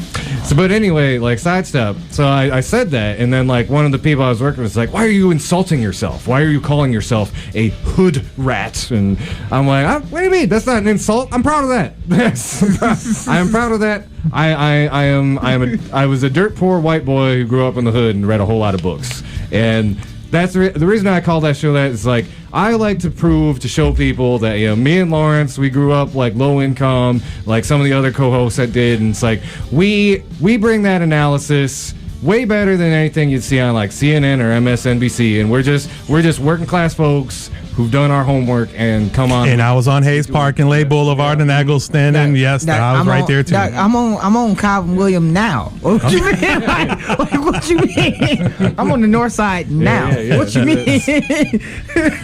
So full disclosure, I lived on Lane until about 8 years ago. Now I'm living in the Vine, which I mean it's you're in the student ghetto. Yeah, it's student ghetto. Yeah, student ghetto. A lot of artists and whatnot and stuff. All right, but let's. It's a great artist community. It is. It is. So let's get down to the bones. So Rob, thanks for coming on the show. Let's. Thank you for having me. Yep. Let's go ahead and see. So you're running for mayor. What made you decide that you wanted to run for mayor, and why are you doing it? There was a couple events that really made me do this. One was I'm a small business owner, and I went downtown. What's your business? I'm an artist, tattoo artist. But I've been airbrushing for 25, 26 years since I was 15. You gotta. So I've done stuff what's your business called? What's your business called? But I try to keep that away from the politics. I know. Because they're like, oh, he's just trying to blow himself up as an artist. I got you. And but I've done stuff for rappers in Las Vegas. I took my kids out there for 7 years. Got to meet to Too Short to Rick Ross and hang out with everybody. And so I got to see. And we struggled for a while, and then we lived in a $500,000 home, so gated. So I got to see both spectrums. And then I lost my eyesight for 4 years, moved back, lost everything, and had to start over. And when I came back 20 years ago to now, really not a whole lot has changed. I walked downtown, and I was like, there's no black businesses. There's no Latino businesses down here. And now they're building apartments, 2 bedrooms for $3,600 a month. I don't know anybody that can afford that. We're talking about Lane Boulevard and Vine Street, and there's some other people that are running for mayor that are part of this project. And they're actually, we're trying to do stuff for the homeless. Wait a second. You're trying to do stuff for the homeless, but you got $3,600 2-bedroom apartments, and a 1-bedroom's $2,200 with $400 parking. It doesn't really sound like you're really trying that hard to do stuff. $400 parking? Jesus $400 Christ. parking, man. I can't believe it. And I'm like, who is coming into this town? And the more money that's coming downtown, the more they're like, well, we don't really want no black folks or no Latino folks. We want to keep this white San Francisco. We want to keep, and that's how it is, And then what really got me involved is the Creamery project over on Portage and Lake Street over by the Boys and Girls Club.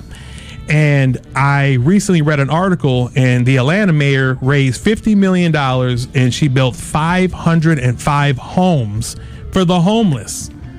We just spent $20 million for 49 apartments that are for low income, which means low income mom can go in there with her kids and be on welfare, but the father can't be involved. So it's like Good Times. You remember that show, Good Times, when the father would have to hide when the landlord came? That's exactly what we're trying to do. So wait a second. We're building low incomes, but we're taking fathers away. So as minorities trying to come up in the community without fathers, we know for a fact that without fathers and being in minority families, we have less chance to reach the economic ladder. And so there's going to be a bigger disparity. So I always say there's two Kalamazoos. There's been two Kalamazoos since 1920. And I actually have the maps to show people. A lot of people don't even know that downtown, Westnedge Hill, West Main Hill, if you look at both of them, they're built the same. They have the same big houses. They both have a sign. One says, welcome to Westnedge. One says, welcome to West Main. A lot of people don't know that in 1920 and 30, there was a blue line around there. And if you were black or any other color besides white, you were not allowed to live up there. And the only place designated for you, the only place designated for you to live was on the north side of Kalamazoo. I always wondered why my great grandfather lived on North Edgeworth Street. That was the only place he could buy a house. And generational wealth, and my wife is white, and I've seen her grandfather came from the Netherlands and with no education. Well, he came with no education, and now when he passed away, he handed down his lake house on Gull Lake to her son, and then he passed away and handed out to my wife, and I'm like, wait a second. And I look at my family, and then that house was tore down, and all the landlords got the money in the north side. So there was no home ownership. And still right now in the black and brown community, we're at like 12% or lower home ownership. We don't own businesses and we don't own homes. So how are we supposed to make money, and how are we supposed to compete? Yeah, I think. Are you looking up that Matt Smith graphic? I don't know if you've seen this, but Matt Smith. I talked to him at the library. Yeah. He just made like a graphic today with a bunch of like startling statistics. Dude, and I posted that a while back, and I got to talk to him, and it was heartbreaking because I took the map and I laid it over, and you couldn't tell that 80 years have passed by. It's crazy. Yeah, when it comes to black home, when it comes to black black home ownership, when it comes to our community, only 36%. It's only 36% of our community actually own their houses. Now that 36%, you might have to read that again, because I think that might have been way back then. Because it was like 36% back in the 30s, and it dropped dramatically until now. No, black home ownership has dropped over 40% since the tax cuts of our current president. Like black home ownership and black businesses have lost money. So that statistic, I guarantee has actually dropped. I hear both. I know a lot of family that I have that have profited off of the tax cuts, and then I have some people that are farmers that own farms that are white people, and you have all migrant workers that might lose a little bit of money, but the farmers lost. No. If you make more than $750K, yeah, you benefited from the tax cuts. Anybody who made less than $750K, no, they got hit. Like that's not coming from me. That's coming from the Trump's government. That comes from their official numbers. Right? Yeah, that's their official numbers. If you make less than $75K, you got hit harder in your taxes. I think the average person who makes $30,000, the average American makes less than $30,000 a year. I think the average American owed at least almost $1,000 to the government in the last 2 years because of Trump's tax bill.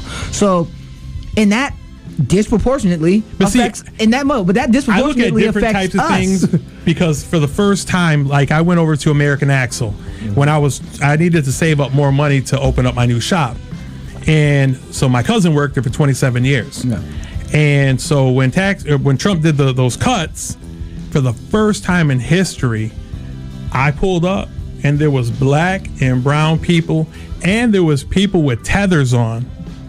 Never in history has American Axle or GM hired people like that. But they needed so many more jobs to fill. They were just running, filling. I look at it this way. If they're going to get taxed, but we kind of have a better opportunity to make some money, as a whole community, if Latin are getting more jobs, we need to get that money, pull it together, and do kind of what the Jewish people do and start helping each other out. And that's the thing that we don't do, and I think we're very kind of selfish in that point, and nobody helps. I don't disagree with you on that part about pulling wealth together, but now you see everything crumbling down. No. The problem is when you have a regressive tax, like the tax bill was, you're disproportionately losing more money than we are actually getting and gaining. So we are in a consistent spiral. It's like trying to build a sandcastle with the tide still constantly coming in, because you're taking more out than you're actually getting in. So the problem the problem that I see is, yes, there is a disproportionate wealth that's not being circulated in our communities. I agree with that, and I also agree with the fact that we do need more ownership of minority class. I also agree with that as well, but it's not a chicken and an egg thing. Yeah. It's more of a compounding interest thing. Right, it is. Yeah. But this is what's wild. For the first time in my life, I'm a starving artist. I've always been just kind of paying the bills. And when my father-in-law passed away last January, I didn't realize how much money he left. So now I'm sitting at Edward Jones, Commonwealth, Plan Wise, all these. And now when you're talking about wealth, I'm there. So you suddenly I'm at the care table. about the estate tax. So now I'm kind of like, I'm like, wait a second. Anyway, I'm starting to see both, because most don't get the chance to see both. I see both now. Now I'm like, wait. If I got $1 million here, this, and this, and compound interest, and this and that, and 40% tax. Now I'm starting to see the whole picture. Right. And I think once you get to that point, you can see both. It's kind of like I got my two older brothers that half black, half Mexican. Most people like that are running for mayor, they don't have any black siblings. And then I got a white kid. I got a white wife. So it's all blended, Yeah. I got my kids that are white, and they're with their cousins that are black, and they're like, who are those? Oh, my cousins. I can't be your cousin. I'm like, man, they're your cousins, man. Stop. That's the part of my family. Yeah. That's also with my family too, but that's a whole other conversation. It's a blended, so it gives you a different outlook on things. So, but it has been, I've been in so many different positions that it's opening my eyes. And actually, when I was 18 years old, I ended up shooting somebody. Oh, jeez. And, that was a wild experience. Oh, wow. And so, got a little bit of trouble for that. You can't be talking about how you caught a body on the radio. You know what I'm saying?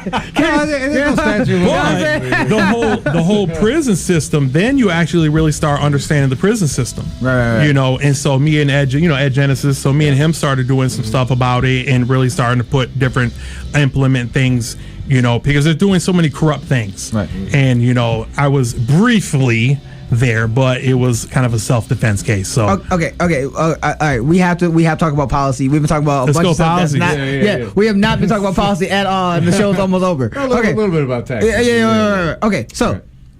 You are running for mayor. What? And you talked about we just got done talking about wealth and redlining. We just got done talking about housing policy. I was talking to our other guest and Andy about housing policy as mayor, and you saw what they did to the homeless population here in Kalamazoo. What is your priority when it comes to the disenfranchised in our community? What is something that you would put as a policy for you? Well, one thing I did is I spent time with them. So a lot of people don't do that. So I'll go down to MLK Park. I'll go down to Bronson and I'll talk. I talked to one guy. His name was Lucas, and my brother thinks he's an angel, and he feet sticking out, just crazy. And he was selling cigarettes, and I tried to give him some money. He said no. And I said, but he's talked very educated. And I was like, wait a minute, why are you out here? And he said, I was a brain surgeon. And my wife and my newborn kid and my kids got in a car accident. They all died. And I lost it. And now I'm down here and I can't live. And so if we don't understand, we can say somebody's homeless, but we have to understand why they're homeless. We keep saying, well, let's put them in the mission. Well, if you're on drugs and at midnight, you always usually do a line or you're doing something, you can't go to the mission because they'll kick you out. So now we have to figure out what actually is the problem with these people. We always just say, let's just build a $60 million facility to put all the homeless people in there. Well, you can't do that because there's going to be fights, there's going to be drugs, there's going to be a bunch of things that you're not going to want in there. So you have to figure out the people's, their brain, their mindset first. Once you can understand the people, then you can separate it. If you did build a facility, you might say, okay, the west wing is for people with the drug addiction. The left is for people who lost their family. The middle is for somebody else that has another problem. We can't just lump everybody in. And that's what everybody wants to do. Everybody says, well, we got enough money, let's just build something away from downtown so that nobody will see them and they'll get away from us. Last week, all the people that were coming out of the courthouse, I was asking them, what do you think about it? Does this bother you? Half the people that came out of the courthouse said, I don't even look at them. I don't even care.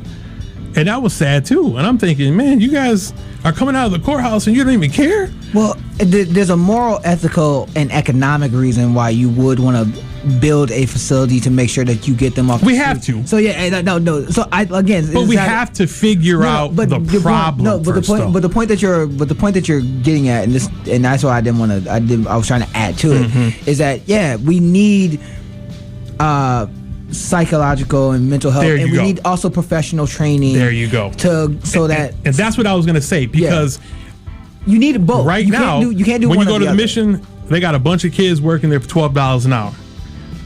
They're not psychiatrists. They don't understand, they don't know how to, de-escalate a fight.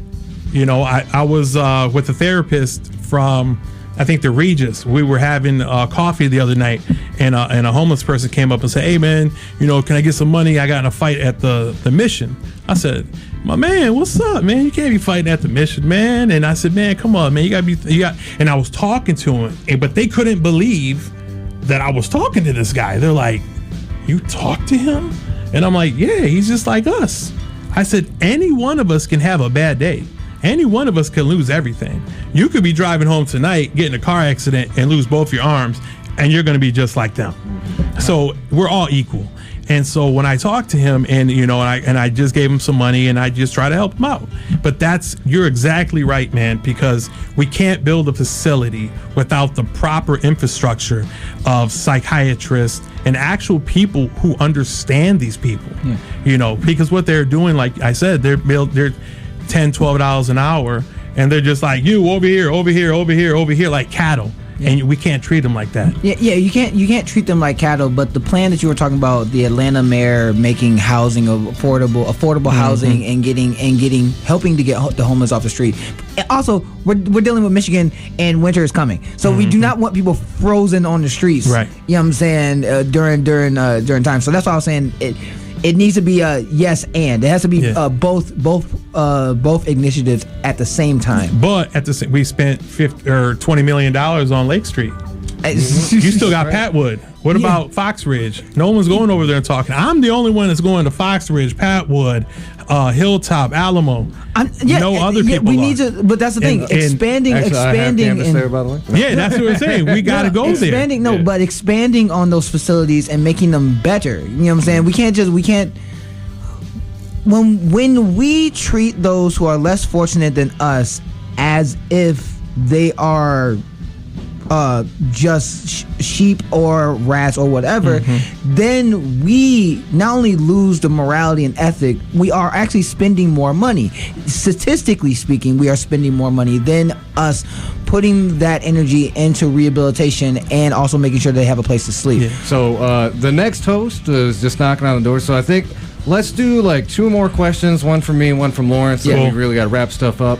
Or another real quick question. Yeah. Most of these people from Patwood and all these are never going to be homeowners, and that's a problem. Instead of hey, $50, $60 and doing this, we have not been telling our people, look, we're going to help you with this, but within 1 year, we're going to help you get your finances set up.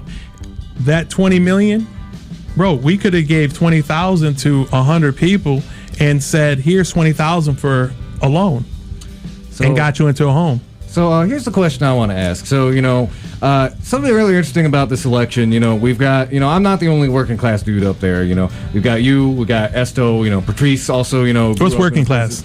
Like, I'd say, like, people who grew up in places like Northside, Edison, etc. But, like, I'm an artist, man. People who grew up in low-income parts of town, and, all that stuff. So, and, like me, you, Patrice, Esto,